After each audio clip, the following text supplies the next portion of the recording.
Hey guys, welcome back. Welcome to the Best Practices Show. Again, my name is Kirk Behrendt, and I have you know who on today. And Howard, thank you so much for being on. I really appreciate you, brother. It's an honor to be on here. I've been a big fan of yours for decades. Well, I'm so grateful for you because here's the thing, you've always done this for me, for everybody else. I sent you a little email, you pinged me back right away, and you're like, absolutely, I'll help you out. And so I'm just so grateful. And I love having you on here for a lot of different reasons. People listen to you every day. I listen to you every day. You are the master at getting great people connected in this great community around dentistry and putting out great information all the time, every single day. I am one of those bingers. I'm binging every day and I'm listening to your stuff. You've done over 633 podcasts talking to the best professionals all over the world. And you and I were chatting about this before we got started. I would just love to get in your brain, as well as I'm sure the people watching this, what makes a successful dentist. Now, a couple things just real quickly before we get started. If you're watching this, again, we're shooting this live. So there's going to be a feed below, either on your phone or on your laptop. Please ask questions as they come up. I'm going to see them, and I'll go ahead and ask Howard the questions straight from you, and we'll learn from the master himself. So, Howard, how's it going, man? Tell me what's going on with you. It's going good. Just loving life. Life's good. Got 4 boys. Got my second grandbaby due in a month, so I'm excited about that. All right. Sounds good. Sounds good. So, like I said, you started Dentaltown. You graduated from UMKC in 1987, and then you went in and got your MBA in 1999. And then you went out to Arizona. You got all set up, and as you were starting your practice, tell us what happened. Just give us, for those people that might have not, like you always say, living under a rock. Who is Howard Ferran? What did you do, and what happened? How'd you get Dentaltown started? Take us through that whole thing. Well, the journey was real simple. My mom and dad were Catholic. They had 7 kids in about a week, and we were very, very poor. I think my dad made $11,000 a year delivering bread the first 10 years of my life. And then he got a franchise. He bought, Sonic Drive-In.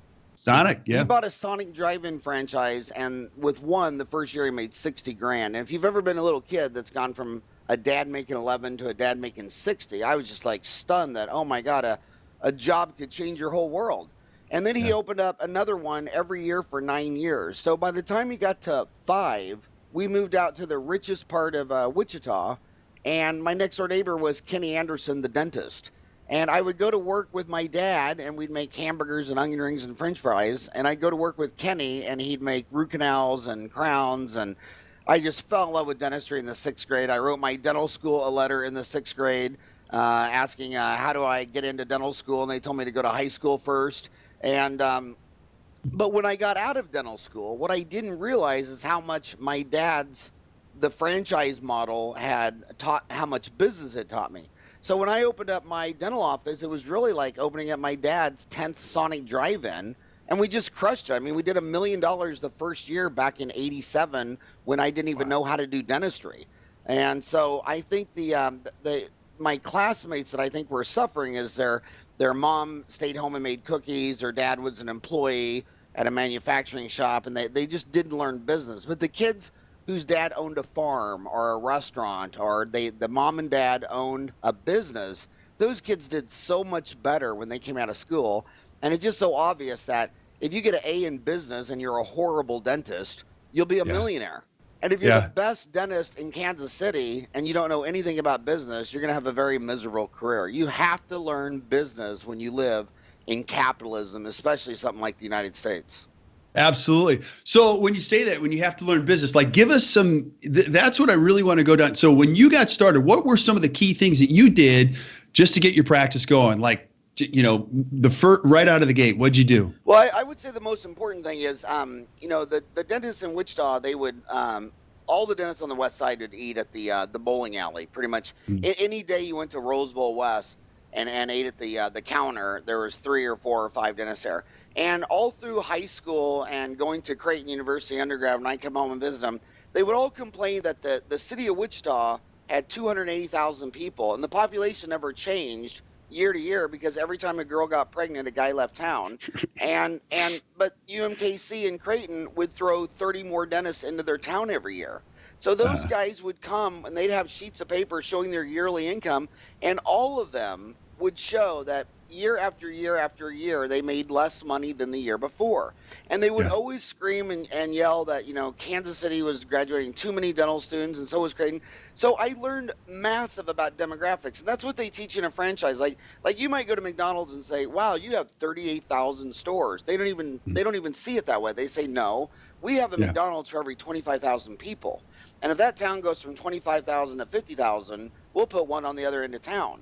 And so the takeaway, the first thing you have to learn is demographics. So I wrote the Washington D.C. the Department of Labor, Department of Economic Security back in before I graduated in '86. I graduated in '87. In '86, I wrote them.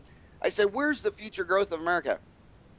And they sent me this report that said, in the next 15 years, the United States would create 30 million new jobs, and half of them would be in Tampa, Boston, Phoenix, Silicon Valley, and Orange County. And they were right. So I looked at those deals. I didn't want to live in Florida with the insects. I didn't want to live up in the freezing Boston. And being from Kansas, I was deathly afraid of raising a family in California. I thought they were all crazy and on drugs, But I looked at that Arizona, and all the people that were moving there were from the Midwest, which I thought were my kind of people that I understood. And so then I wrote the Department of Economic Security in Arizona and said, do you have any economic projections? So they sent me all this data, and this is back before computers, laptops. So I got a 6 foot by 4 foot, big, huge board. I traced out the 303 census tracts for Phoenix Valley.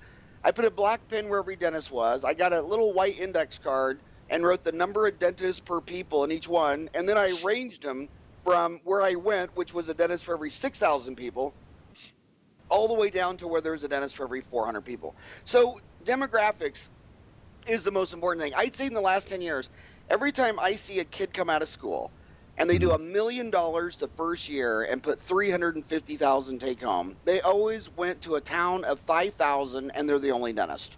A lot of them went to a town of 2,500.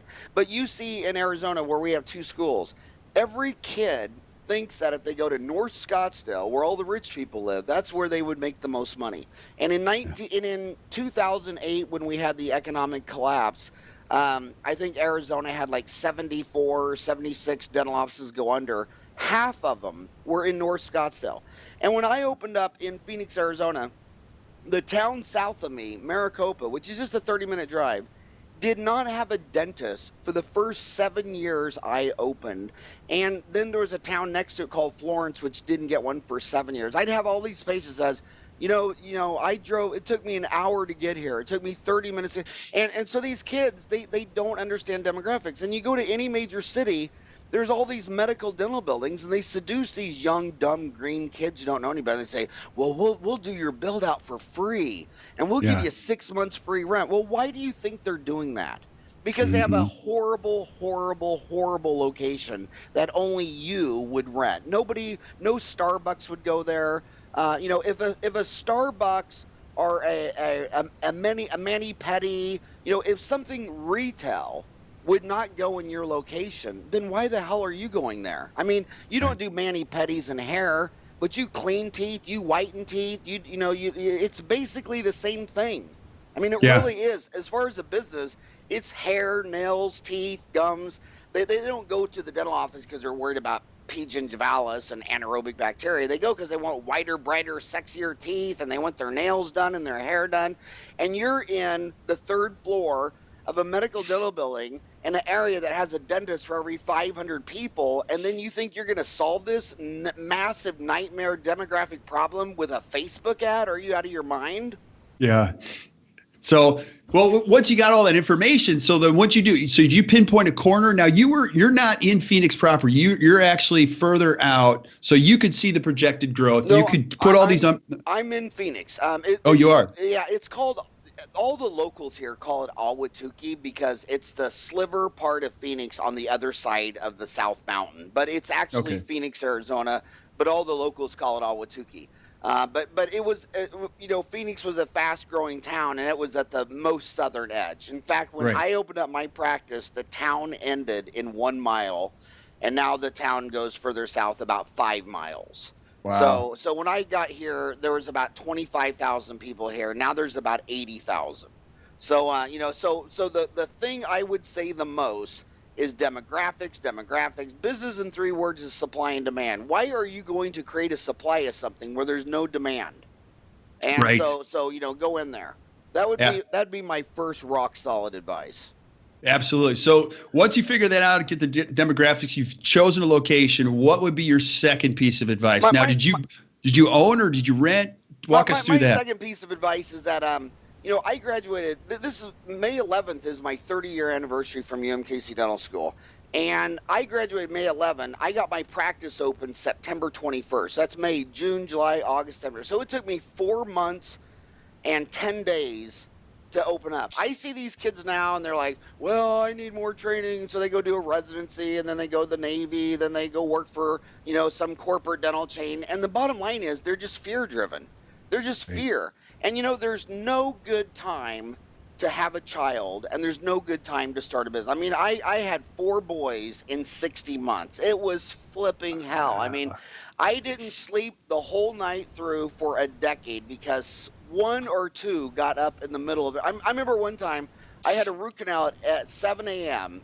and Eric wakes me up at 3 and wants Cheerios, and I'm out there in the kitchen and he's eating a bowl of Cheerios, 1 Cheerio at a time, and I'm just like, this is a nightmare. So there's no good time to have it. If you thought about having a child and everything that could go wrong and the cost and the expense, you would do a root canal on yourself right now, so that would never happen.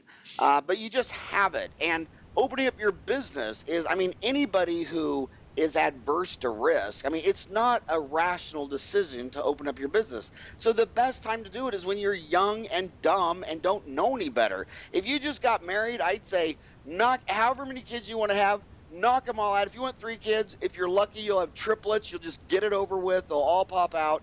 And open up your business because you're not going to go bankrupt. When we look at bankruptcies in dentistry, that the reason the banks are loaning to these kids, they're loaning, like 99.5% of the loans get approved because dentistry is so non-competitive. The only reason you fail on a bank loan is a personal failure of getting your license taken away, and it's usually drugs. So if you can look in the mirror and say, I can stay clean, I'm not going to lose my license from, whatever drug you're on. You're only going to fail if you get addicted to something. So if that's not your problem, borrow the money, get in. And I also like, the markets have changed over the years, but I kind of like acquisition better than de novo. De novo is when you open up a store from the scratch. I kind of like acquisition better because look what happens. Let's say you go to a town and there's 5,000 people and there's 5 dentists there. If you open up a dental office, now there's 6 dentists there. If you go in and buy an old man out, now there's still 5. So when you purchase, you eliminate a supplier and you're not adding supply to the demand, the pretty standard demand equation. So I like acquisition better. But I do know this. I do know this. Again, I'm going to go back to demographics. So half of America lives in 147 towns. The other half lives in 19,008 towns. And many of these states, like take Iowa, for instance. You go to Iowa, they'll give you a list of 20 towns. If you go there, the state of Iowa will give you $100,000, and Delta Dental of Iowa will give you another $100,000. So you're complaining about your $300,000 of student loans, and you can pay off 2/3 of it.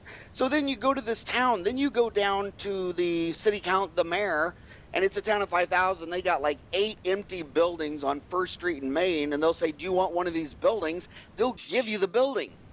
So now you own the land and the building. You got 100,000 from Delta, 100,000 from Iowa. In those small towns, they think a really great job is $10 an hour. Right. They kill for a $10 an hour. So now your number one cost of labor, which is 28%, is now your lowest cost. You have no competitors. You don't have to do all these PPOs. And it's just crazy good. Number 2 is when you go in to buy a dental office, I would say this. When you go in to buy a dental office, there's, people are always looking at the numbers. Like dentists will come to me and they'll say, okay, I want to go to Parsons, Kansas, and there's 2 offices for sale. And they give me all this quantitative data. It's like, buddy, if all you've got is quantitative data, you don't even know what you're in. And what you're in is dentistry, which sells the invisible. The consumer knows what a Starbucks coffee is. A consumer knows what an iPhone is. They know the difference between Mountain Dew and Dr. Pepper. But look at America. 95% of the appointments are made by women, and no women trust men.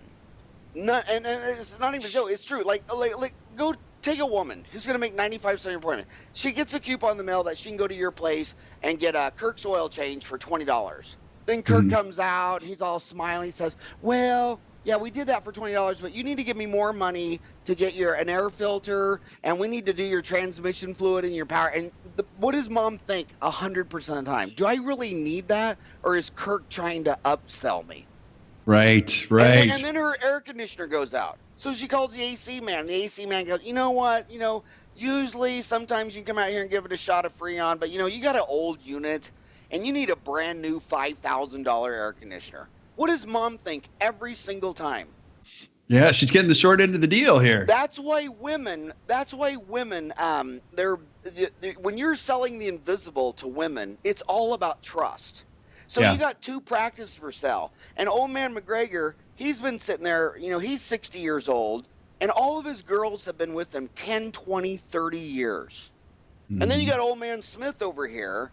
His oldest employee's been there 2 years. He's got 5,000 charts and only has one hygienist 3 days a week. He was a wham, bam, thank you, ma'am, and he doesn't have a good brand in this town. And then there's old man McGregor. Everybody says, yeah, I love it. So when a dentist walks in and tells mom, you need an MO, MOD, RCT, she doesn't know what any of this means. And then you turn on your iPhone to record and you set it down there and you leave the room. She turns to the hygienist and the assistant, and the first 5 to 6 questions are all trust-based. Do I really need this? Really? I really have 3 cavities? Would you let Kirk work on you? I got a 5-year-old boy. Do you have any kids? Does he work? I have 4. Yeah. But does he work on your kids? I mean, it's all trust because we sell the invisible. And and then these young dentists will go in there and they'll buy this practice and they'll see all these old ladies who are 60 years old that have been there for 30 years and they got a raise every time the earth went around the sun, and he thinks his labor cost is too high. So he says, you know what, I'm going to fire these 5 60-year-old women and replace them with 5 20-year-olds for half the money. And then what does that town of 5,000 think? Oh my God, when old man McGregor left, all them good ladies had been with, they didn't even stay for 30 days. That guy is a disaster. And then you're going to try to change your brand on Facebook and Twitter and Pinterest and all this bullshit that's just noise. They don't trust you. And it's the same thing with treatment plans. When the man is controlling and says, hey, you can't diagnose x-rays, the hygienist can't read the x-rays, the assistant can't read the x-ray. Oh, come on. Name me one dental assistant in jail today for reading a damn x-ray. There's not one. Not one. No hygienist ever lost her license from reading x-ray. But the truth of the matter is this. If the hygienist and the assistant shows them the cavity, tells them that's a cavity, tells them needs a filling, root canal, whatever, they trust her because she's not the rich doctor living on the hill driving a Mercedes. And if you come in there and you don't let these other girls read x-rays, diagnose, treatment plan, and I'm not saying they have to, I mean, obviously, if they say pull number 3, I'm a doctor, I'm just not going to go in there and pull number 3. I mean, I'm not, a lemming. I mean, obviously, I'm a doctor, but we're talking about patient relations. The dentist that unleashes their staff to communicate and diagnose and get out the intraoral camera and show the x-ray and all that stuff, they have far higher treatment plan acceptance. I mean, I can't tell you how many dental offices I've been in where, the dentists, they always blame it on exogenous factors like the economy and Obama and Trump and the build a wall and the Chinese and, all this crap. And I'm like, okay, but I've heard all your noise, but you collect $750 and take home $145.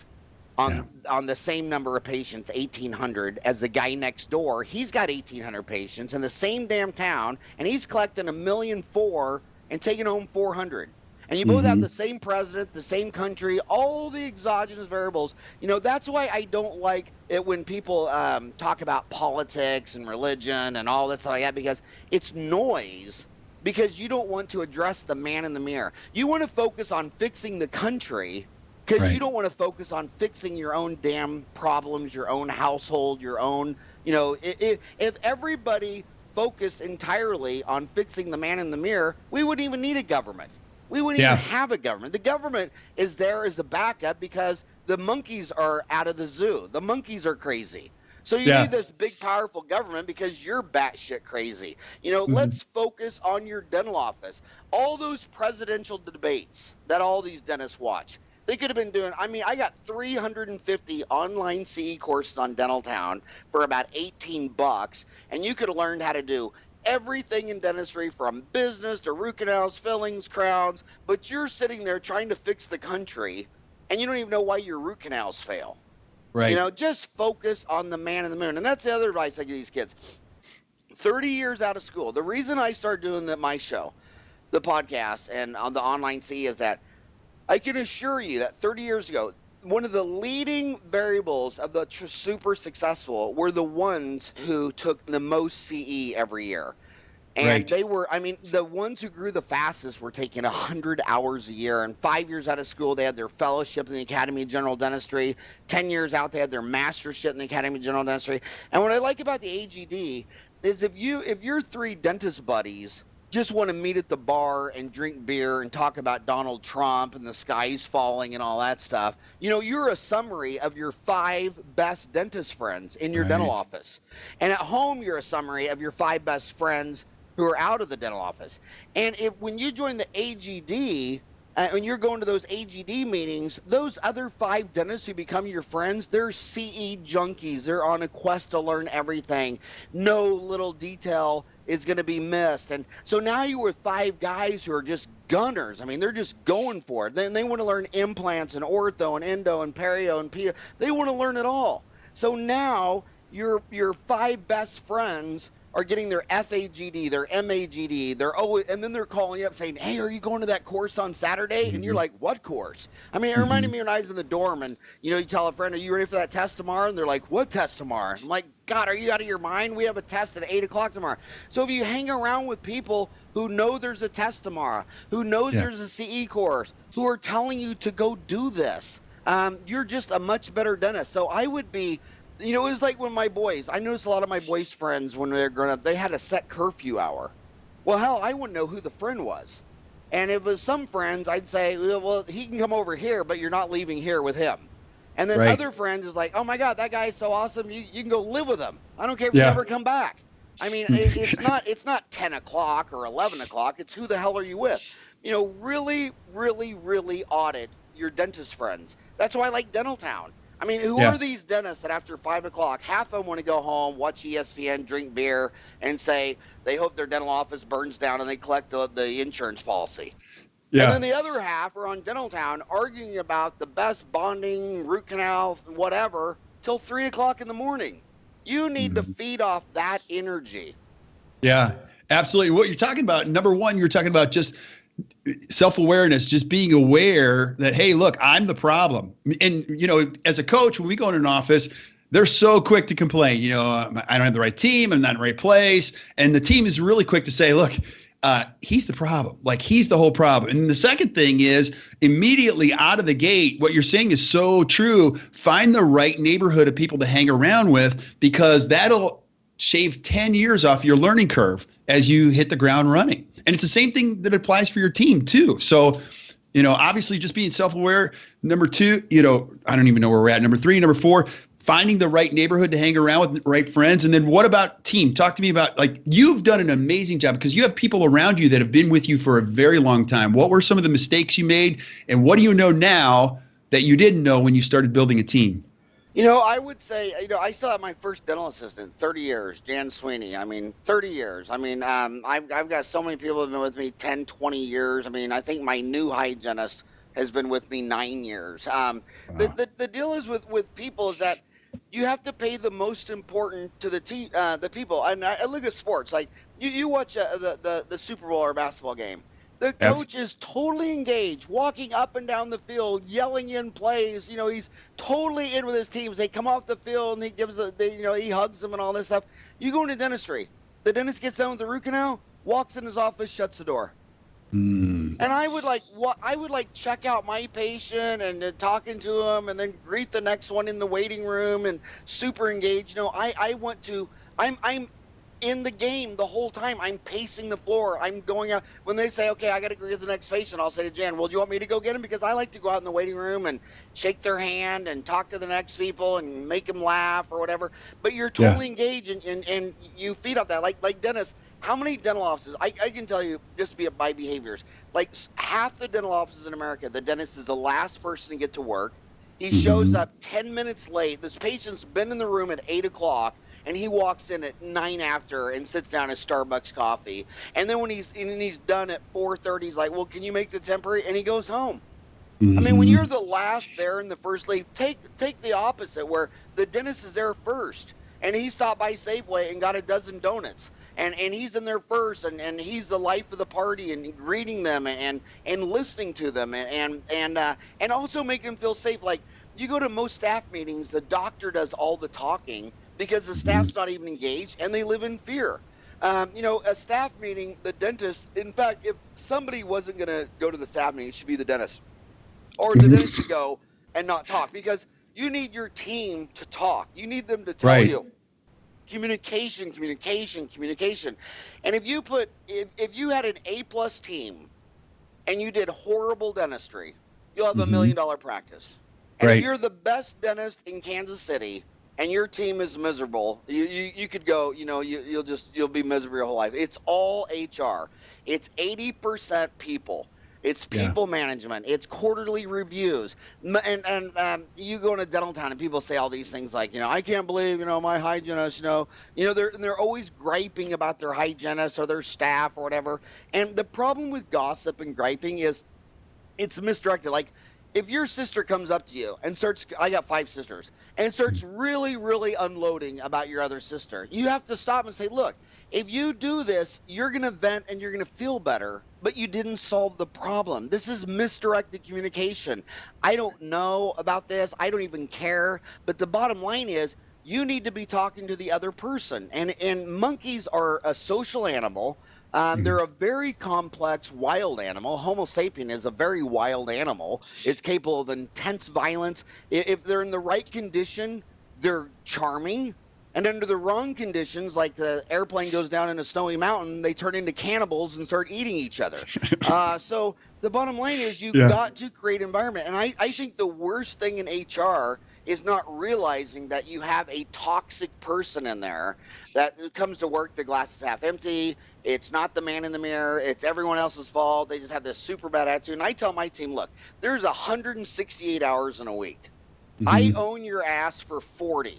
So in those 40, I don't want to hear about husbands. I don't want to hear about any of that. For 40 hours a week, you're on Broadway, you're on stage, and you're performing.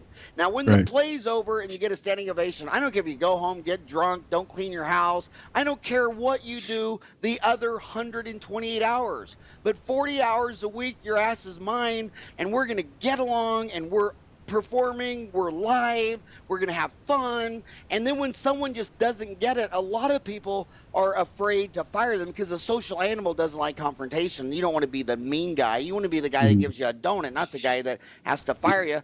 But you're not firing them. You're freeing them up. You're just going to a human and say, look, you're not happy here.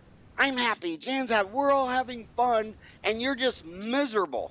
So I'm not going to be codependent and give you a paycheck and keep rewarding you to come here and be miserable. You need to go find yourself. You need to go look in the mirror. I remember one time I fired a dental assistant. I said, do me a favor. Don't do anything in retail with people. You hate people. You don't like people. She still comes to me 10 years later. She went to a nursery. And I told her, I said, the only thing that you ever talk about that makes you smile isn't your husband, isn't your kids, isn't your job, it's your garden. Why don't you go work in a garden? I mean, that's all you talk about. And when you talk about gardens, you just light up. So she went up the street to the biggest nursery in town, and she loves it. So, so why should she be miserable working in retail? Because that's the one thing I noticed with Sonic. When you come to a Sonic drive-in and you order a cheeseburger and a hot dog and onion rings, you're so damn happy. I couldn't beat the smile off your face with a 2x4. But when you come to a dental office, you're in pain and you're grumpy and you're hurt and you didn't sleep. And then I tell you it's going to be a max out your credit card. And you have to be a very loving, nurturing person to not take I mean, look at a flight attendant. I mean, can you imagine those gate girls when they have to walk out there and say, yes, flight 117 to Omaha to take you home tonight has been canceled. And you know 120 monkeys are going to fly out of their chair and scream and yell and call her horrible names. And she has to be ready for that. And if she can't handle that, she shouldn't have that job. She should have a desk job in a cubicle in data entry. So it takes a special breed to go into dentistry and medicine and nursing and hygienist to be able to put your hand on your shoulder and say, Kurt, I know you're in pain. I know you didn't sleep. I know this is going to be expensive, but you know what? You just want to save that tooth. If you pull that tooth, everyone's going to think you're from Milwaukee. I mean, you're just going to, you're going to look. And so it just takes that special person. And back to HR, if that team member isn't like that, well, you got to stand up and lead. I mean, look what they do with players. I mean, not only is the coach walking up and down the basketball, the football field, and all that stuff, at the end of seasons, what percent of the teams trade players? All of them. All of them. They're like, you know what? You were good. You were a B, but I'm looking for a B plus. I'm looking for an A minus. And then look at dentistry. Oh, yeah, Ethel's hated her job for a decade. And you go to the dental office, and there's a glass wall, and you have to knock on the glass wall, and she slides it open and hands you a chart, doesn't even make eye contact, and she'll have her job in healthcare for a decade.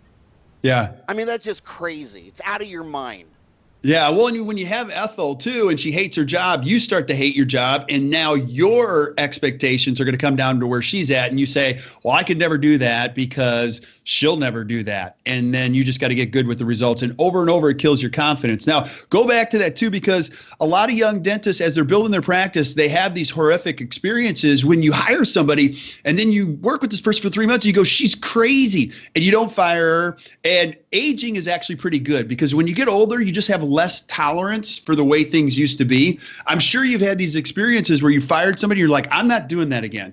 And you're more clear about who you add to the environment. So what would you say to a young dentist who's watching this right now, who's like, I got 2 people sucking the life out of me? Because you know this, it ends up, there's a third because they have to co-suck, and then they've got to try-suck, and then you got to have a quad-suck because everybody's got to bring everybody into the lowest common denominator. What would you say to them? I would say that the one thing dentists have a problem with is they're a doctor of dental surgery, but they often think they're a doctor of everything. And so many times in a business, like the dad was really good at planting and harvesting corn or wheat or small grains, but it was mom at the kitchen table that was really good on a calculator and worked with the accountant and the IRS and paid the bills. If you're not, if I go into a dental office and the average team members, the morale's low and the turnover's high, I'll say, who's been doing all the hiring? And they say, the dentist. I say, okay, well, you suck at it. You're not intuitive at it. You're not good. This is not your skill. It's just like the happiest day of my life was when my mom said I didn't have to take piano lessons anymore. I mean, the piano teacher said I couldn't carry a tune in a lunch pail. I practiced. She always accused me of not practicing. I mean, I just wasn't good at it. I hated music. And the only D I ever got in my life was in Spanish. And San Martin told my mom that I was linguistically retarded because he could say the word to me 10 times and I'd repeat it back 10 different ways. He said his ear ain't connected to his brain. So if you're not good at music and foreign languages, don't do it.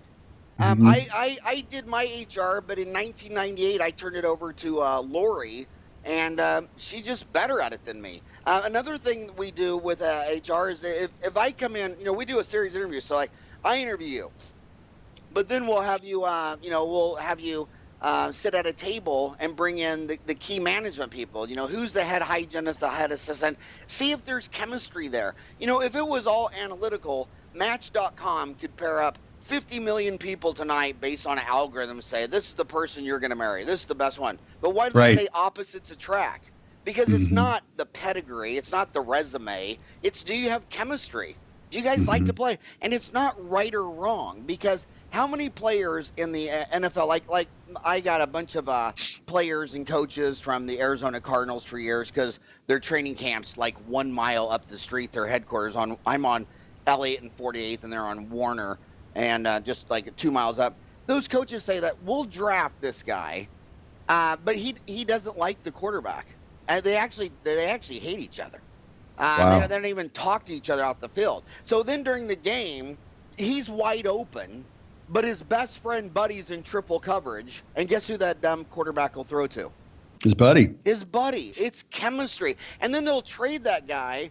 And then we saw that in Super Bowl where people are traded. They'll go to another team and they put up 3 times as many points. So just because you don't fit on our team, some of these dental offices teams, they're all bowlers and like country music.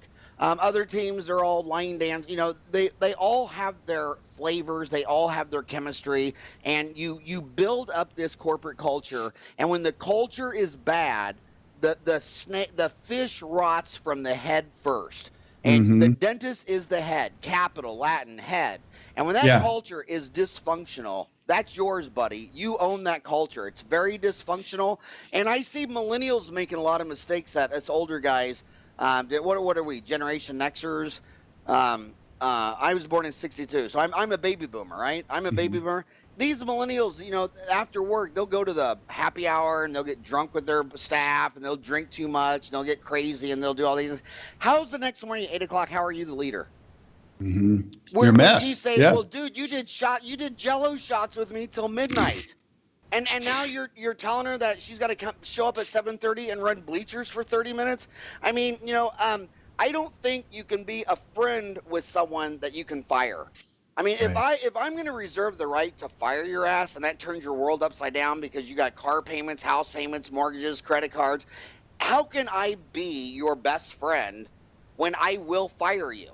So there is a professional distance there. There are lines in the sand. I don't like to go to lunch with one staff because I'm a man, they're a girl. I like to go to lunch with 2 or 3 or 4. It's always game on. It's always professional. We're not going to go to a bar and get drunk. We're not going to, we're not going to do all these things. I see millennials making a lot of these mistakes. You're the coach, and you are, and I don't care who you think you are. If I think I can trade you for someone else, I can get 12 points a game, and you're only getting 9, and you're not doing what I'm telling you to do, but you think our wives are best friend, and I'm your child's godmother, and all this crap like that, and then here I am firing you. Yeah. So you're not their friend, you're their boss. Same thing with your kids. I'm not my 4 boys' friend. I'm their father. There's a difference between a friend and a father. You can go smoke a bong with your friend, but you're not going to smoke a bong hit with your father. You know what I mean? And so I want the dentist there first, leave last. I want them to focus on HR. I want them the in-between patients. Don't go back. I'd like to go in most dental offices and take their private door down. Yeah. Because you always see staff standing outside the door waiting for, the emperor with no clothes to walk out. And, take that door down. Get engaged. If you nail the HR, I mean, I can go into, Kirk, I swear to God, I've been doing this 30 years. When I walk into an office, I can smell success in 30 seconds. It's just fun. It's energy. Everybody's smiling, and you just feel it. And then you go next door. And it's like a library, a dysfunctional library. It's like dead silence. People are looking down. You come up, may I help you? What do you mean, may I help you? You have no idea that I'm the dentist's friend. I was coming to meet him for lunch. How did you not even know your dentist was going to lunch today? Do you live in a shoe under a rock? How do you not know? Your boss is a dentist. I'm a dentist. We're going to lunch. How did you not know that? Yeah. I mean, how did you miss out? People will come in, a man will come in and they'll say, can you sign in? Dude, there's only 3 patients next hour. The other 2 are women. I mean, who do you think this is? Caitlin? How did you not know this is Kirk? I mean, they're just. My name is right there on the schedule. You could just read it. Yeah. And so, you just got to get, because again, I'm going to repeat this a million times. It's because you sell the invisible. It's like when I check into a hotel, why is there a paper slip around the toilet? Because the maid never saw me see her clean it. She's letting me know, hey, you never saw me, I never saw you. This toilet's been clean. When you look at the cup, there's a little straw. When you order something from room service, they leave an inch of the straw on the straw. And you never saw the rest. It's just their little way. It's the same thing when you order a steak and there's a little piece of parsley and orange slice. It's just a way of saying, it's the little things that add up. And I put that little orange sliver, and I left a little on the straw because I want you to know that we're down here crushing it. We're taking it real serious. We didn't just slap some steak together. We didn't just throw this together. I mean, we're dotting I's. You're selling the invisible. Nobody knows I mean, look when you tell someone they have a root canal. They go ask their friend Eddie. Eddie got a root canal on the front tooth. That's $300. A root canal on a back molar might be $800. And then he goes to work and says, yeah, I got a root canal. How much was that? $300. And he says, damn, mine was $800. They don't know that some teeth have 4 canals. Some have, they know when you tell someone they have 3 cavities, they don't know. It's all invisible. It's all trust. And I'll give you another hint. Facebook advertising. The number one Facebook advertising there is doesn't even cost you money. When Shawanda checks in at your office and gets a cleaning, and you just give her a free toothbrush, that's a waste. Only give her a free toothbrush if she checks in on Facebook. Because these average girls have 200 to 300 friends, and half of them don't have a dentist. Right. So when she checks in on Facebook, when Shawanda checks in, her friend Sharonda says, oh my God, I need a dentist, and I didn't know Shawanda goes to Howard Ferran, and I don't know how to pick a dentist. So now she's texting Sharonda saying, why you go there? And she's like, girlfriend, I've been going here for 10 years. I love this guy. I love the office. It's awesome. It's awesome. So when that girl comes in with the referral, she buys $3 to 1 that comes in on a direct mail, a coupon, a radio ad. Because Kirk sends me this brochure, free cleaning, exam, and x-ray. All right, okay, I'll buy it. So I come in, I get Kirk's free cleaning, exam, and x-ray. Then Kirk walks out there and says, oh, by the way, you have 2 cavities, and they're $250 each, and that'll be $500. And they're like, oh, yeah, right.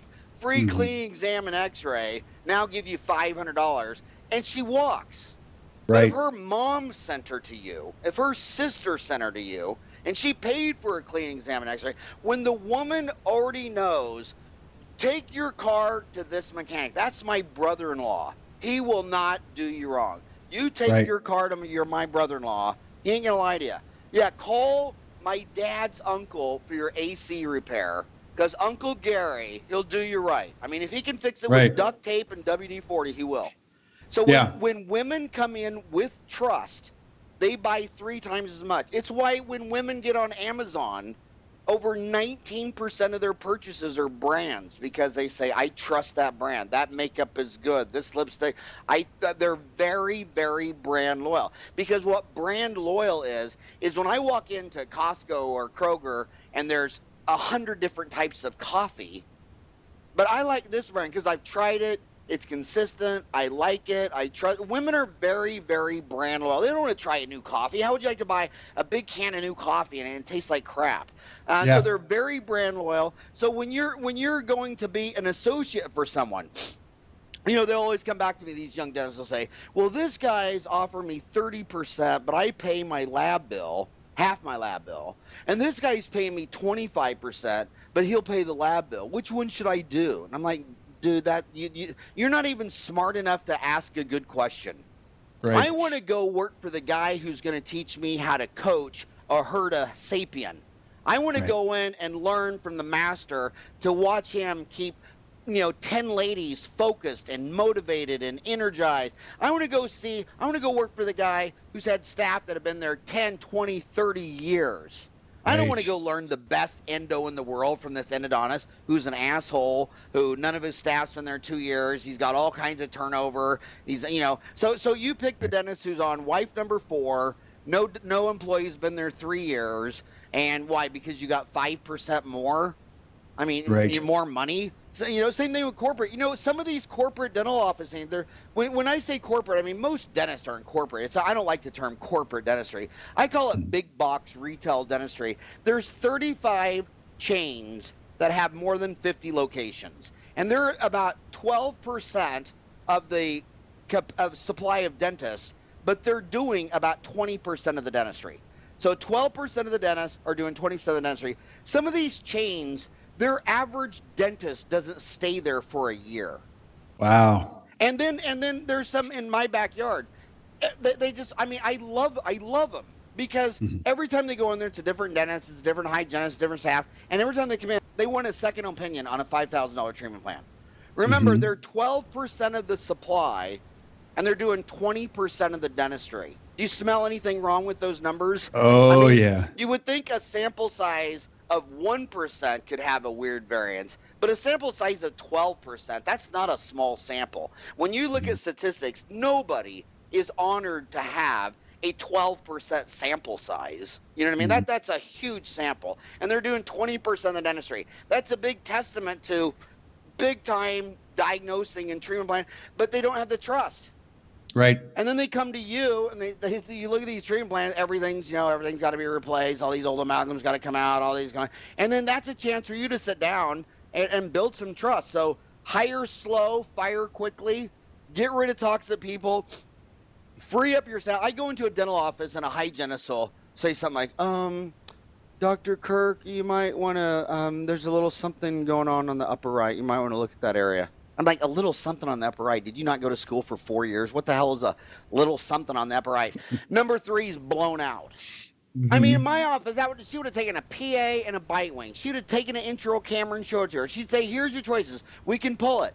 If we pull it, we should bone graft it because, you'd want to implant later. You should save the tooth. I mean, it's your tooth. Why don't you do a root canal, billet, and crown? It's this much. Then she can then she can ding up front to say, how much would it cost Simone to get a root canal, billet, and crown on 3? And then when the time I walk in there, it's all diagnosed, it's treatment plan, she's been in there for an hour.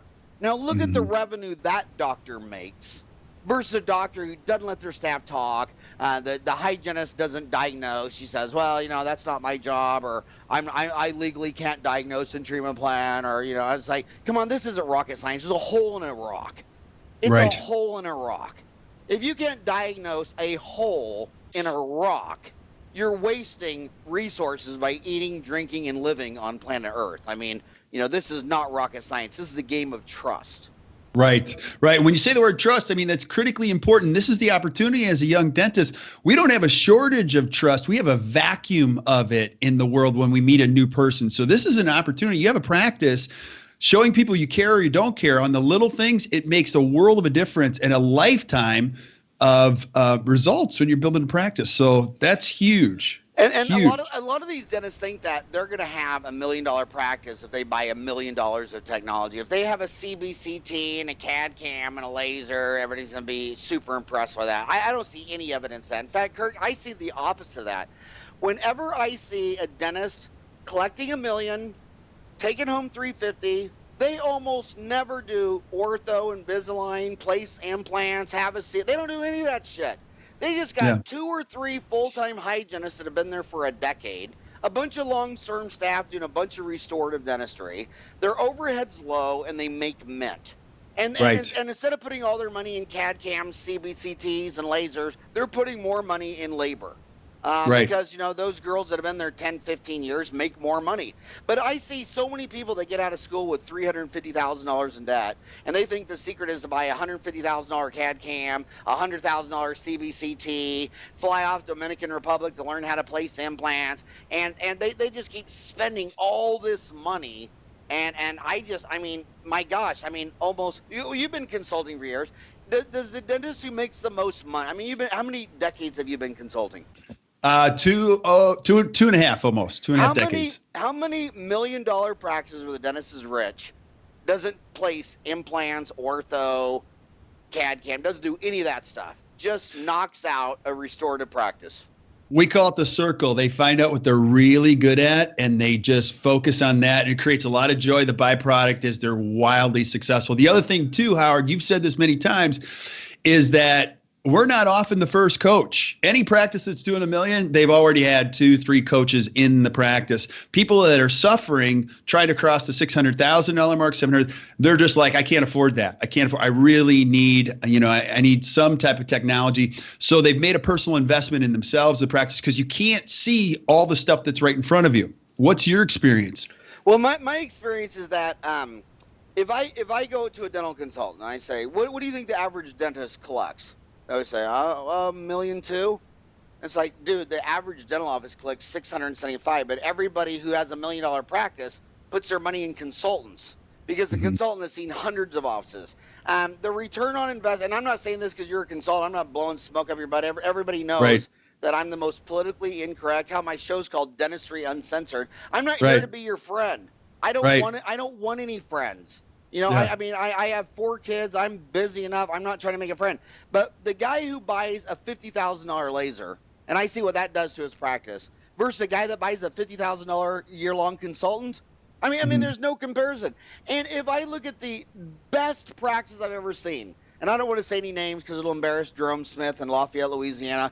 I mean, he's had every consultant every year for 30 years, and his numbers are out of this world. And he's like, and he always says the same thing. He says, I've never had a consultant where whatever I charged him, I didn't collect that back and $1 more. It's never happened. And when these people come in this office, they see things differently. You see things through a filter. Like, I know I have a special filter with Jan. I mean, she's like my sister. I mean, I have my 5 sisters, Mary Kay, Jean Marie, Kayleen, Kelly, and Shelley. Jan's my favorite sister. I mean, you know, so obviously someone else sees the things that I don't see. You know what I mean? And and a CAD cam. I mean, or a CBCT. I mean, I'm 54. Here's my iPhone. Could you imagine if I would have kept my first, it was a Motorola flip phone. What if I bought that for $100,000 and say, well, now you own it for life? You every 5 years, you're going to want to throw your cell phone and your CBCT in the trash can.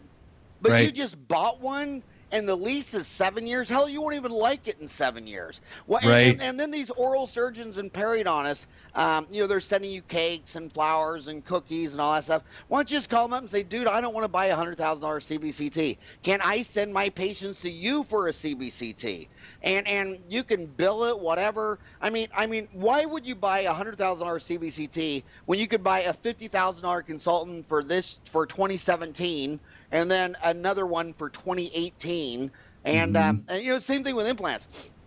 I'll watch a dentist come out $350,000 student loans, buy $100,000 CBCT, spend $50,000 on implant training, buy all this crap, and they've dug themselves a $200,000 debt, and now they're trying to get out of that by placing the implant for $1,000.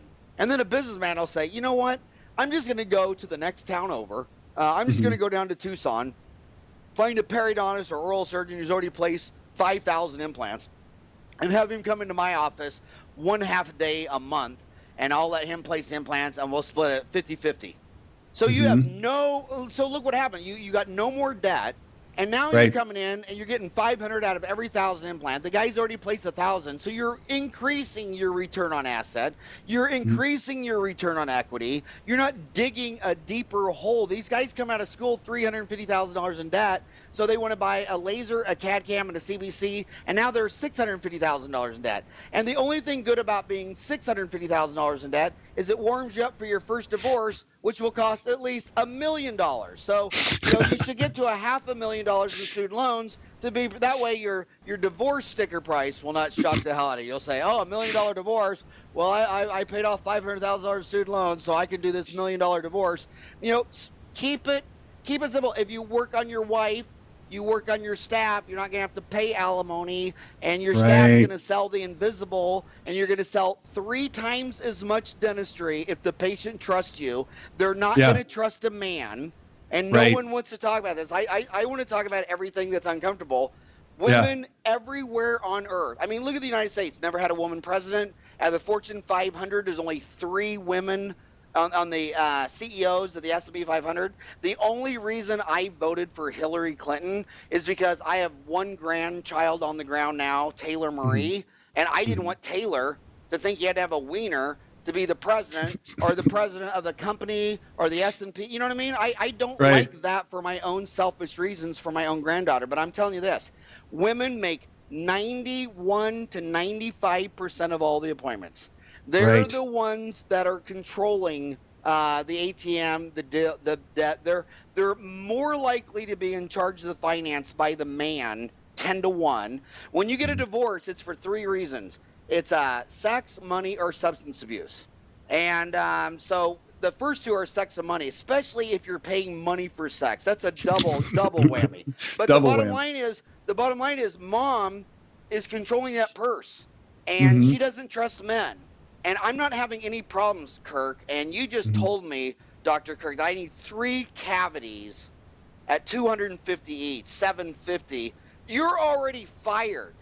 So you need to get out of this room so I can turn to the hygienist, the assistant, and start asking trust questions. And so I just get that out of the way. I reverse it.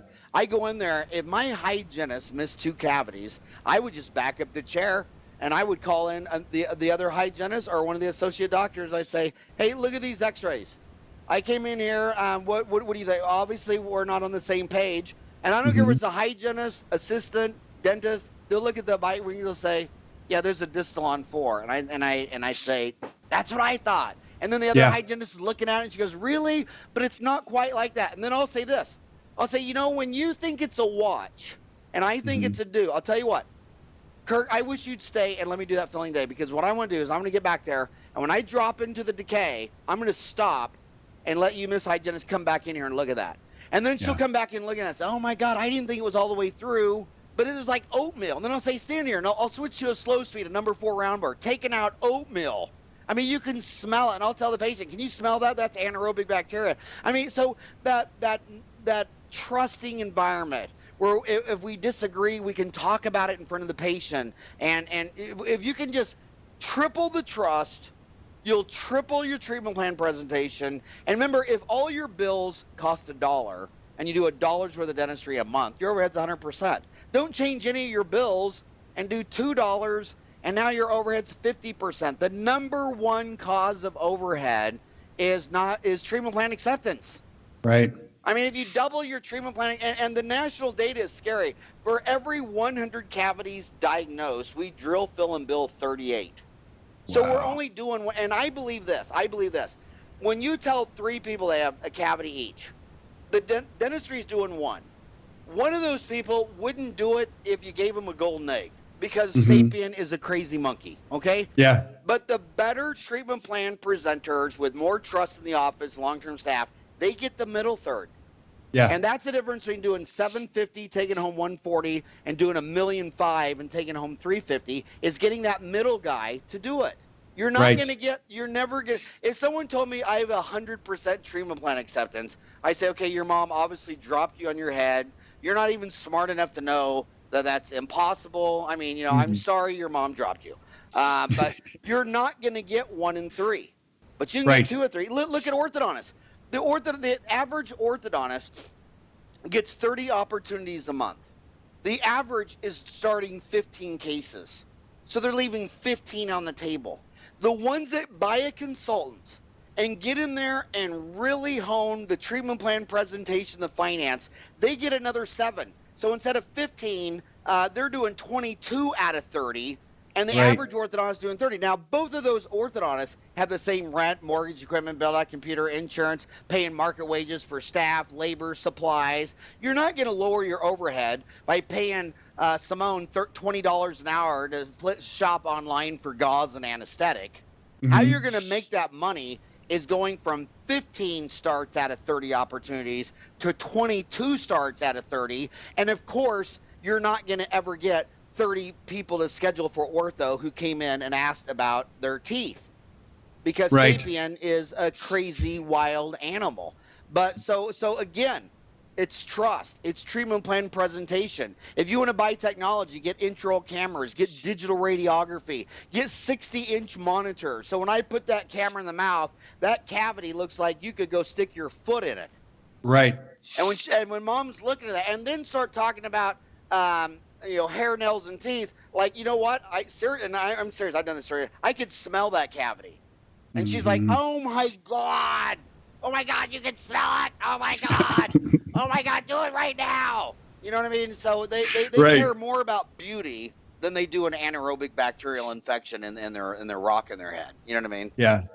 Yeah, what you're saying is huge. You know, it starts with trust, and then it ultimately builds the chemistry that you're talking about. Trust is a foundation for everything in any relationship with your patients, all that. So again, it's like the hugest opportunity. And then the chemistry, when the chemistry starts to take over, because you're a Kansas City Royals fan, you watch what those guys did. You know, one of their major objectives when they took one of the worst baseball teams and made them one of the best, actually won the World Series, they had one goal in mind, is we got to make the chemistry in this clubhouse. I want people wanting to come here, work hard for each other, and get rid of the clubhouse cancers, and then it just takes care of itself over time. So it's fun to watch the chemistry come alive in a dental practice.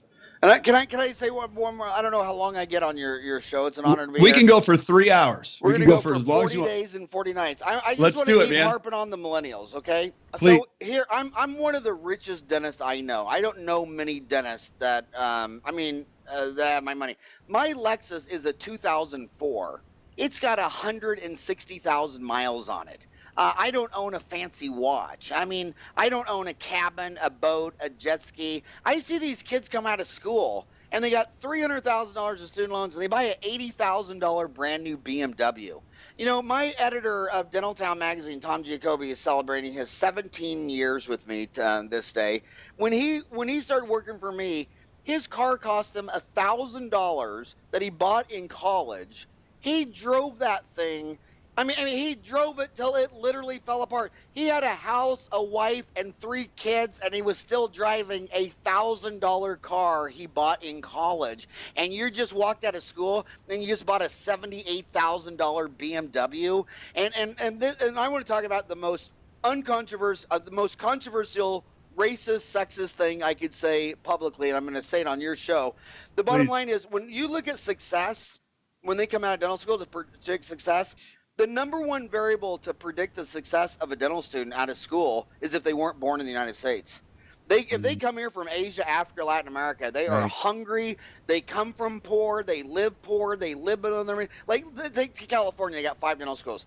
If the kid came to dental school from Asia, walks out of U of P, they'll go buy a dental office. They'll live in the dental office for 5 years. They won't even get a house or a car. Their phone is their iPhone. Anybody who calls, you can call them at 9:30 on a Friday night, and the doctor answers the phone and says, "Come on down." You come to that Asian, African, South American dentist 5 years out of school. They paid off all their student loans, and they got $300,000 in the bank. But if that kid was born in America, it's entitled. It's entitled. So they'll buy a practice, and then they'll go buy a house. And they'll go buy a Beamer. And of course, they couldn't share a car with their spouse, so the spouse will get another Beamer. And you look at these idiots, and it's like they have more debt in consumption than they do in business. And it's like, dude, you're living like a rock star. Did you have an album come out that I missed? Are you on America's Top 40? Why are you living like the Rolling Stones when you're a 24-year-old punk-ass dentist out of school? And then I'll say to that punk, I'll say, okay, you're 24. Does your mom and dad have a $78,000 BMW? Oh, so your mom and dad have worked for 30 years and they don't have a BMW, but little Precious does. Little Precious does. And then I'll say, look at this house you bought. Why is it bigger than your parents' house and your grandparents' house combined? How come your grandma's living in 1,700 square feet, your dad's living in 2,000 square feet, and dumbass is living in a 5,000 square foot home? They live out of their mind. And I'll tell you what, minimalism is the best dress. I don't want to have a condo because I don't want to take care of it. Why would I buy a boat when I can go to the lake and rent a damn boat? I don't want an airplane. Isn't it easier just to fly Southwest Airlines? Why do you want all this overhead, taxes, maintenance, stress, all this crap? Live minimally. What's wrong with getting out of dental school and moving back in with your mom and dad? Because why? Because you don't want to get on Match.com and say that you live with daddy? Because you're afraid it's going to hurt your dating chances? You know, the right girl would think it was just amazing that you graduated from dental school and you still want to live with your mom and dad. The right girl would think that was magic. But you want to have the fancy car, fancy house. Just crazy. So, gosh darn it, live lower than the means of your mom and dad. Your mom and dad have worked. Your mom and dad are 50. And they worked for 30 years. They're not driving brand new sports cars. They're not driving Beamers and Audis, and they're not going out to eat. You know, the average millennial eats out 19 in 30 meals. Wow. 19 in 30 meals. Why can't you cook at home? Why can't you live with your parents? Why can't you, if you're going to invest money, the millionaires invest it in income-producing assets. Right. Poor people spend all their money on consumption. A fool and money will soon be parted. If you're going to part with your money, you better buy something. If I'm going to spend $1, it better make me a nickel a year in perpetuity. because I can buy a tax-free bond. I can just buy a government bond. Every time I buy a government bond for $1, it'll give me a nickel till the end of the government. I can die, and that bond will still be giving me a nickel. You want to have $1? Then you need to buy $20 of these bonds. And if I can spend $1 on something that'll give me a nickel every year till the end of time, why are you buying a boat and a jet ski and a condo and a BMW? And I mean, it's just dumb. Quit spending money. Your stress will plummet. Your income will go down. I mean, your overhead will go down. Just quit spending money. And it's the same thing in the office. You know, when you buy something big, you feel good. You're like, well, I made a big decision. I just bought a $100,000 3D X-ray machine, a $150,000 CEREC machine, a $98,000. I mean, you feel good when you buy something, and then you've got to pay it off for the next 7 years. Just quit spending money. And if you want to list, just get on Dentaltown and say, hey, any of you guys make $350,000 a year and don't place implants, don't have a CAD cam, don't do ortho, don't do Invisalign, just do fillings, crowns, some endo, you know, I mean, just basic dentistry, and those and 1,000 of them will come out of the woodwork. Say, well, yeah, I mean, I've been crushing it like this forever. You don't have to do all that stuff. Yeah, absolutely. Absolutely. Just keeping things crazy simple. Now, if buying a laser would motivate you, you know, laser either stands for losing all savings equals reality, or light amplification, stimulation, emission, and radiation. You know, when I put my 4 boys in the sandbox, if there was a bunch of toys and trucks and pails in it, they'd play all day. If I put them in the bathtub, they get out in 1 minute. But if I threw a bunch of boats and a bunch of stuff in the bathtub, they'd stay in there until their hands got all crinkly. If buying a laser or a CAD cam or a CBCT makes you run 20 red lights on the way to work, it makes you be the first one there. It's a boys and their toys. If buying it lights your fire, then you can't afford not to buy it. But if you think you're buying it for a return on asset, get a damn consultant. It's true. It's very true. Now, that's absolutely huge. We get to see that a lot. A lot of millennials come out and they just extra stress themselves out by adding all that debt. The other thing I've noticed with you too is people always say, where should I put my money? Put it in yourself, in your own personal development, in your health, because a lot of these millennials, these younger dentists we're seeing, they're going to be working a lot longer than you ever signed up for. Some of them are going to be working well into their 70s, and they got to take care of themselves. And you started taking care of yourself a couple of years ago because you realize when these are done, you're done. Well, I want to say this. I mean, I lectured in Los Angeles, and a 92-year-old dentist came up to me, and he was an Auschwitz survivor from the Holocaust. Wow. And the one thing all of us older dentists have noticed is that, like my next door neighbor, Kenny Anderson, he just celebrated his 50th anniversary in his office. And you say to these guys, are you going to retire? They'll all tell you, well, you know, every time a man retires, they go home and they just die. I mean, you know, if you're over 60 and your wife dies, half the men die within a year. In fact, we just lost the, remember Pete Frechette, the chairman, the CEO of Patterson Dental? Yeah. He was the guy who took it public. His wife of 55 years died 5 months ago, and he just died 3 days ago. Richard Nixon died, you know, just a few months after Pat did. I mean, men don't do good when their wife dies and they retire. And you need to get this retirement. Retire to what? There's 168 hours in a week. You can't golf all day long and do all these things. What the older men do is when they start getting about 65, they say, you know, every year I want to work 1 hour less and make $1 more.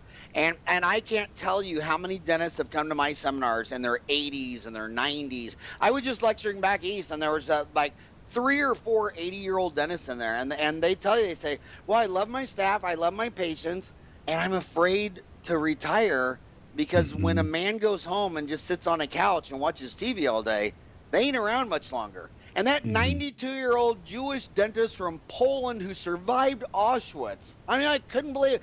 He was so excited because when he turned 90, he decided he was going to start placing implants. Now, Wow. he bought a CBCT. He's buying all that stuff, but you could see the sparkle in his eyes. I mean, he looked like he was 12 years old, and he was unwrapping a present for his birthday. I mean, he was just all fired up. That's when you get into implants. That's when you get into all this stuff, when it's a boy and his toy. But boys, the research is abundantly clear that if you're over 65 and your wife dies, you better start dating the next morning. Because if you're going to sit home and cry about your wife being gone, you're not going to eat dinner, you're going to be depressed, you're not going to eat, you're not going to sleep, and you're dead. I'll never forget, way back in the day, one of my best friends, his mom died. And he said to me, Dan said to me, he says, my dad likes you. He thinks you're funny. He's really depressed. Will you come over after work, and we'll go over there and we'll cheer him up, and we'll go. We went in there. His wife had been dead a month. The guy was sitting in a chair, completely staring blank into space, and had been peeing and pooping in that chair. I mean, I just looked at that guy like, oh my God. We had to pick him up, change him, take him a shower. I had to carry the chair outside and put a hose on it. The guy was dead like 10 days later. So the mind is an incredible thing. Every oncologist in my practice says they guarantee you that if one cancer patient says, I'm going to beat this. I swear to God, I'm going to beat this. I'm going to beat this. Versus another guy say, yeah, I was expecting this. I mean, I knew it. I mean, I knew. I wasn't feeling right. I knew. I haven't felt good in years. It totally affects the treatment plan. If you go into chemo fired up, I am going to beat this. You got to keep working. And I just think it's a very sick, dysfunctional thing. And the dentist will say, well, I want to retire. I hate this job. Well, you need to fix that today. You're not going to hate your job from age 45 to 65 and retire. What do you hate about it? I had a dentist the other day say, I would rather be beat with a stick than do a root canal.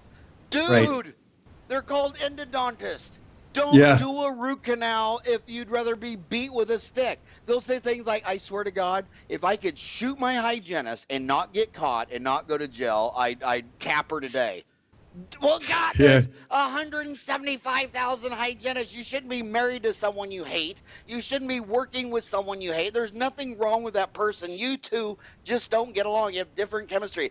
If you want to retire, it's a sign of depression.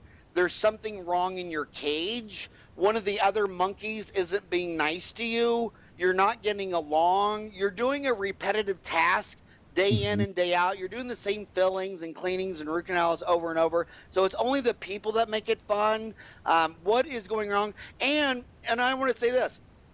Do you know the only other investment I recommend than a consultant? What? Is a therapist. If your marriage is going south, if you got anger management issues, if you throw an instrument, you need to tell a psychologist. Yeah. I threw a flippant instrument and it's stuck in the, I know dental assistants who says, well, about every year he throws an instrument at me. I'm like, I thought that was a fable. I thought that was just a joke, but I actually saw a dentist throw an instrument when it really happens. People really do it. And when you do that, you don't need a CAD cam and a laser, and you don't need to go to the Pankey Institute or Coyce or Spear. You need to go talk to a shrink, a therapist, psychologist says, why do I throw instruments? Because something went wrong somewhere. Maybe it was your childhood. Maybe it was your older brother beat the hell out. Who knows? But focus on the man in the mirror. Yeah. Invest in the man in the mirror. It's like people ask me, did you recommend going back to get your MBA?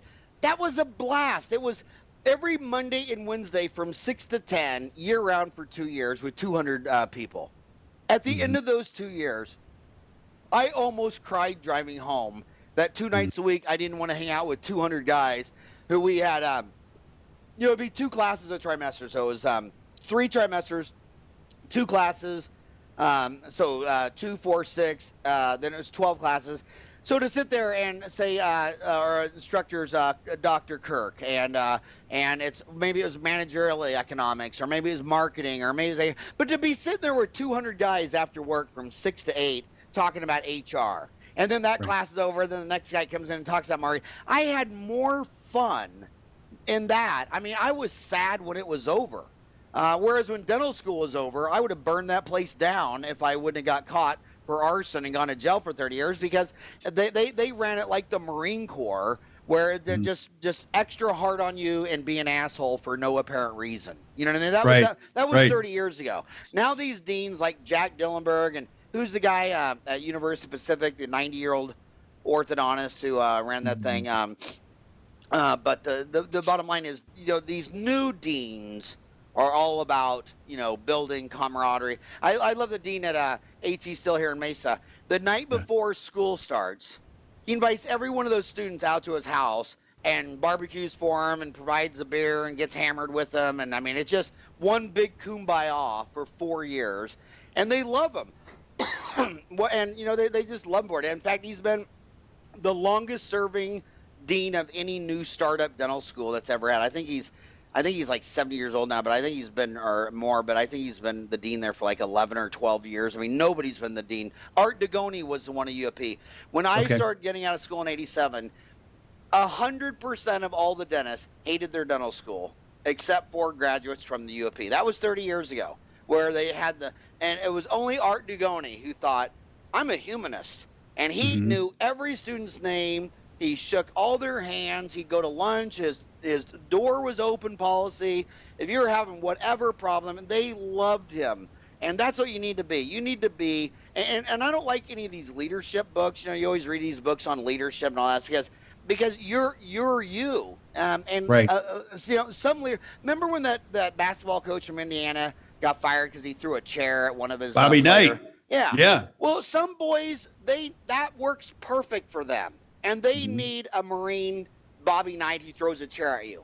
Other people need a mom, or everybody's there. So you're you.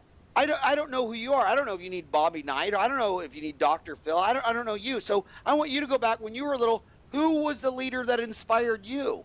What worked with you? Who made you play harder, dig deeper? Who made you be all? Because that says a lot about your chemistry and your leadership style. So go back in your mind. Who was the effective leaders in your life, and how did that person touch you? And maybe that's what works for you, to touch other people, to be a leader to the ones around you.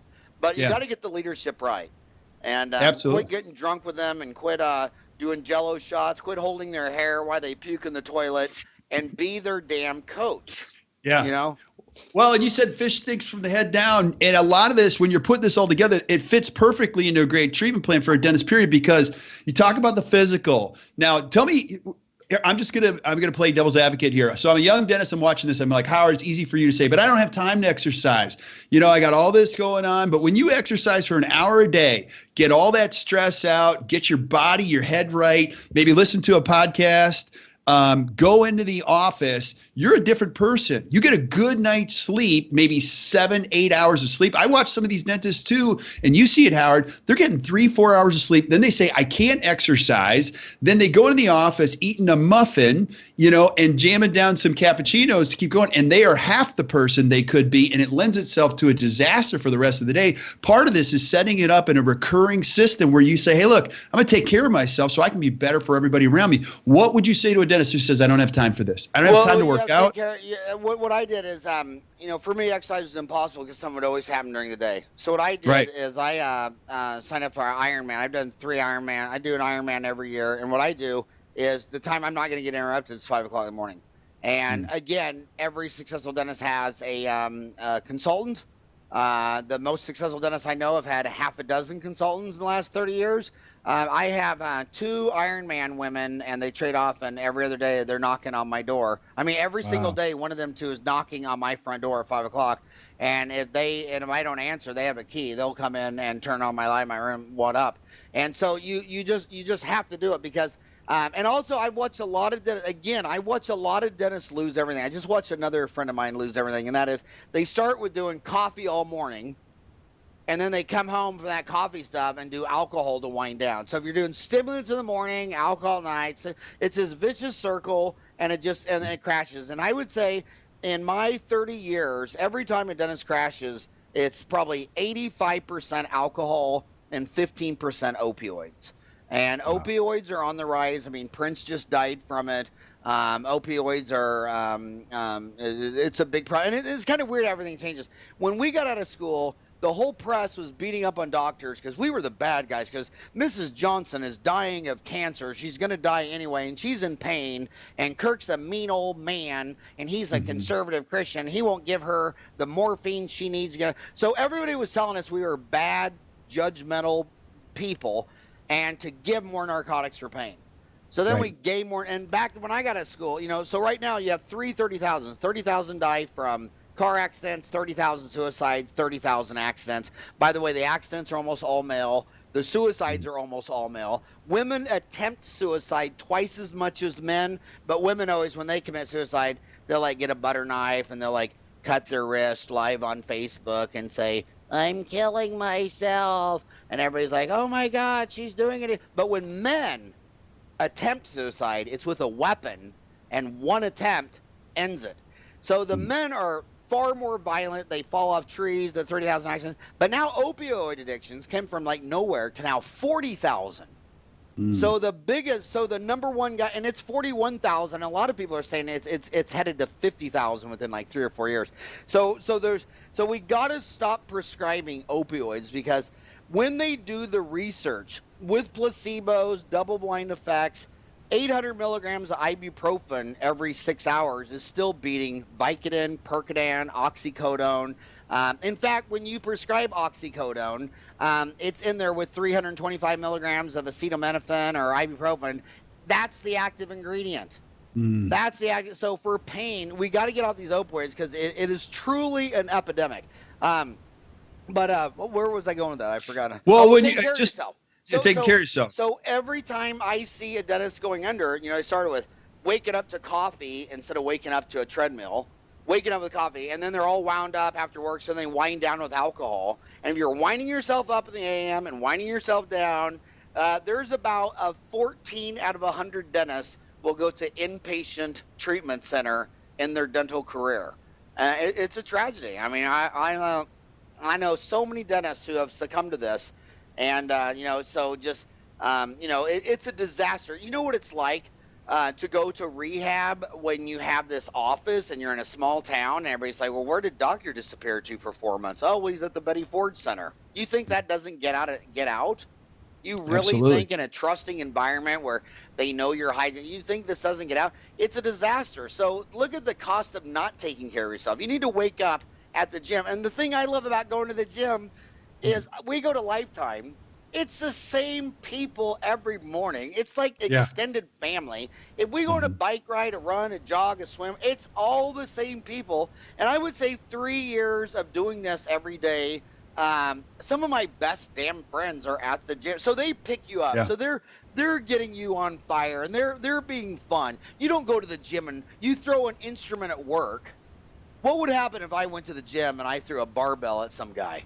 You're gone. I'm the oldest, fattest guy in that gym. I'd be dead. I mean, so you're a summation of the people around you at home, at work. The gym fires you up. Then you carry that to the office and you fire up your staff. Your customers don't come first. Your patients come first.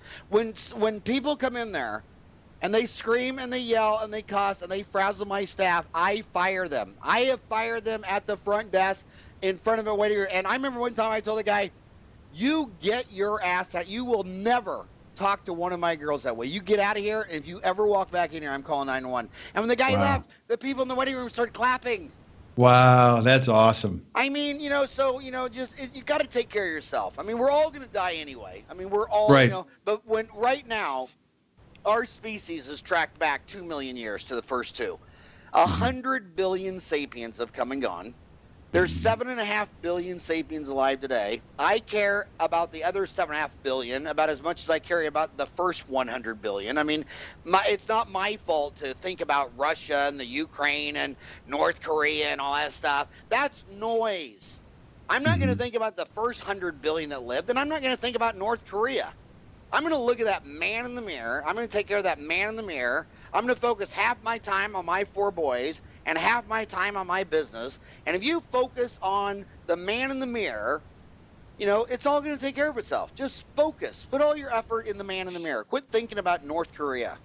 Absolutely. And if you're watching this too, you know when you hit the slippery slope. I mean, if you're a doctor or dentist, you know you get home and you open that first glass, that bottle of wine, you have that first glass, that second glass, you're starting to hit the beginning of the slippery slope. And I've had a lot of dentists say, hey, look, I can see where this is headed. And a lot of them say, I'm not doing it anymore. And it's compensation for other methods. And I think you're right on target, Howard, when you talk about fixing you've got to fix us, you've got to fix the practice, because when you get a really good, first of all, take care of yourself physically, get the right people around you, get the right mindset, it changes everything. You attract different kinds of patients, you attract different kinds of team members, and then you look around, you say, hey, this is fun. This is fun. So see, what else? I can tell that you're working with high overhead dentists because you said a bottle of wine. A real man would drink it out of a box. There you go, box. Low overhead wine, not low overhead. Fancy bottled wine. Stanzia, where you pull, absolutely. Yeah. If it's not in a box, you're spending too much money. Stop spending money. That's a big source of the stress.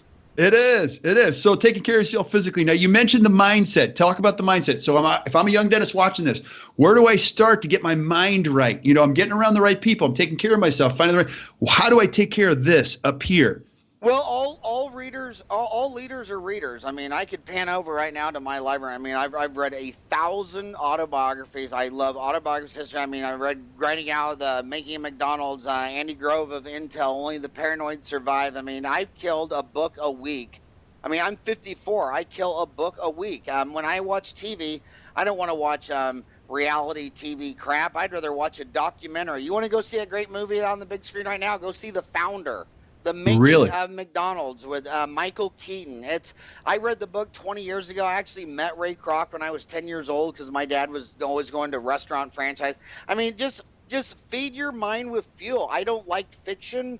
I like information. History always repeats itself. I love history. I just love history. I love autobiographies. I would say most of all my best friends and major influences in my life are all dead men who wrote a book. I mean, and some of these billionaires that you could never meet, like Andy Grove, the founder of Intel. I mean, he wrote Only the Paranoids Could Survive, and I just love those people, and that's why I wrote my book.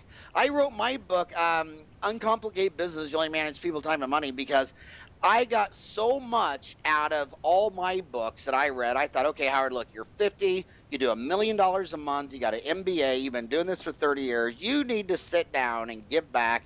I mean, what does a book cost? I mean, like $8 on Amazon. It's got 57 reviews. They're all 5-star reviews. But that was out of duty to the 1,000 books I read. I mean, look at the richest people out there, like Bill Gates. I mean, he wrote a book, the Road to Success, or whatever it was called.